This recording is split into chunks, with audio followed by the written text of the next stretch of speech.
Hey guys, so we're about to take a tour of my sample library. It's in its very raw state. I haven't cleaned up or anything. We're in the process of getting ready for a presentation, but I really want to show you guys how I organize my sample library and take a tour of it so that you can see a great way to organize all of your samples so that you can access everything really easily. We all have a lot of vendors coming at us with lots of different products, and it can often be really overwhelming to house all these products and then also to be able to find what we're looking for when we're creating a presentation.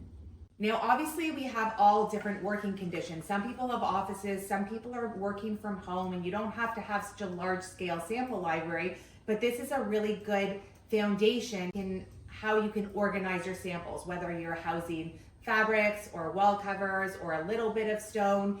These bins and color coding is a great way to be able to find everything really quickly.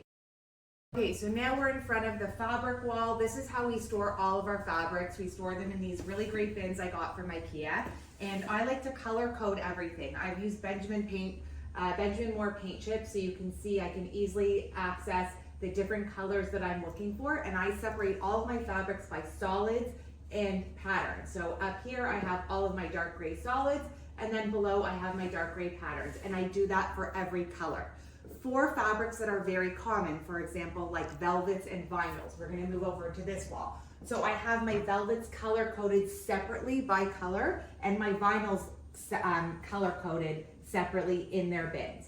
And then we separate things like leathers. We have our drapery fabrics below here. I have a bin that's called a go-to bin, where the fabrics that I like to use a lot for upholstery, we throw in the go-to bin. And then as you can see up here, we have boucles, suedes, furs, and then we tag the colors on them so that we can easily locate them from the bin. So those are the fabrics. We don't keep any books. I find that they take up way too much room, and I think this is a great way to find exactly what you're looking for. Okay, this wall is where we keep all of our stone samples. So we have our stone over here, and then all of our tile samples on that wall there. So again, we use these IKEA little bins. I use different sizes for whatever, depending on what we're housing. And I separate my stone by categories. We like to use a lot of porcelain and laminam. So we have our porcelain and laminam, Caesar stone, natural stone by color. All the different manufacturers and brands that we use are separated here by color and species. So for example, marble, granite, porcelain, Caesar stone. We have a Corian bin. And then if you follow me this way, you'll see how we organize our tiles.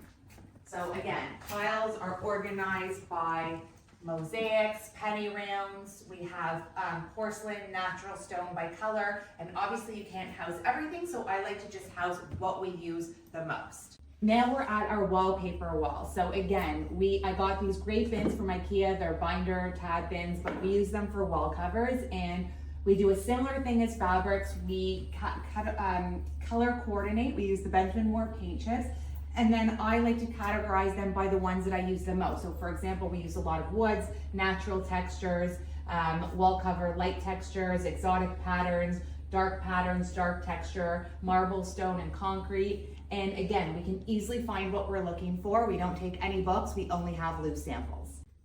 So this is our working table. This is where we pull all of our fabrics out to prepare our presentations. As you can see, we're in the process of getting ready for a presentation. So we prepare all of our fabrics, and then whatever we're not using goes into a drawer over there in the put away bin.